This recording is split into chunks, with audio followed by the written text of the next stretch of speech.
Pair, এই pair কি জিনিস আসলে খায় না গায়ে মাখিয়ে তা কেউ জানে না। পেয়ার মনে হয় খাতি হয়, কি বলেন, না গায়ে মাখতে হয়। পেয়ার আমাদের বাংলাদেশ জামাত ইসলামী ভাইদের বলি, পেয়ার মানে হচ্ছে সারা বাংলাদেশে যে কয়টি দল নির্বাচন করবে তাদের কোনো এলাকায় কোনো আসনে কোনো প্রার্থী থাকবে না, তাদের মার্কার উপরে নির্বাচন হবে।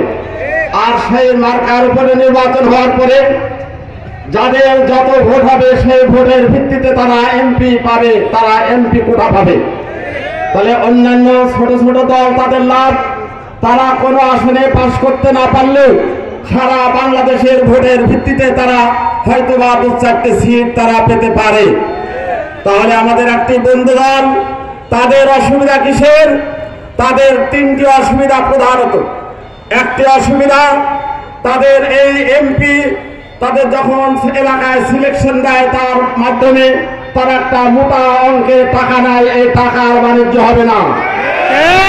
2 নম্বর লস, তারা যেই সিটে নির্বাচন করবে তারা টাকার বিনিময়ে ভোট কিনে নিয়ে তারা এমপি হতে চায়। তারা বলবে আমরা 1 বছর ভোটের সময় একটু পা ধরবো আর ওরা আমাদের 5 বছর পা ধরবে, তাহলে সেই পদ্ধতি হবে না। 3 নম্বর লস হচ্ছে তারা তাদের এলাকায় পেশি শক্তি তারা নিয়োগ করে নিজেকে নির্বাচিত হওয়ার কোনো সুযোগ সুবিধা থাকবে না, যার কারণে তারা এই পিয়ার আসলে বলে খাতি হয় না গায়ে মাখতে হয় তা আমরা বুঝবে ঠিকই।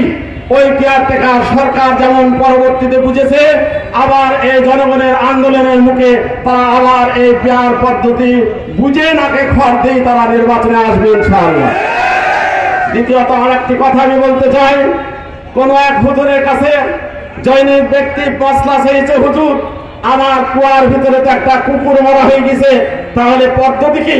উনি বলেছেন এরকম তার একটা পরিমাণ আছে, আমি পরিমাণটা সঠিক বলছি না, অনুমান দিয়ে বলছি, 100 বালতি পানি ফেলে দিলে বাড়ি হয়ে যাবে।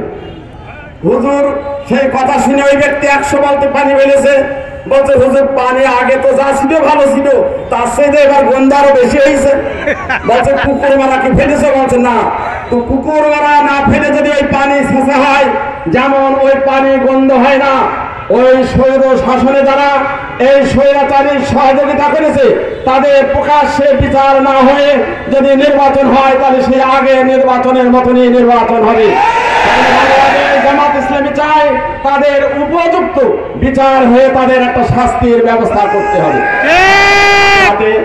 আমরা 3 দফা 5 দফা দাবির ভিতরে আর একটি দাবি আপনাদের কাছে উল্লেখ করতে চাই। বাংলাদেশ জামাত ইসলামী আসলে এই জুলাই সনদ করি ফেব্রুয়ারিতে তারা নির্বাচন করতে চায়। ওনারা জুলাই সনদ মানতে চায় না, তাহলে ওনারা যদি জুলাই সনদ মানতে না চায় তাহলে কেন নির্বাচন হবে ফেব্রুয়ারি 26 সালে নয়, ওই 28 সালে নির্বাচন হবে গঠনতন্ত্র সংবিধান অনুযায়ী। তাহলে ওনারা ঝোল খাবে না, বলে গোশ যা আসে আসুক, ঝোল দিও না। সেজন্য আমি আপনাদেরকে বলতে চাই, আমাদের 5 দফা দাবির লিফলেট দেওয়া হয়েছে, সেই লিফলেটগুলো আপনারা নিজেরা পড়বেন, নিজেরা অন্যদেরকে শোনাবেন।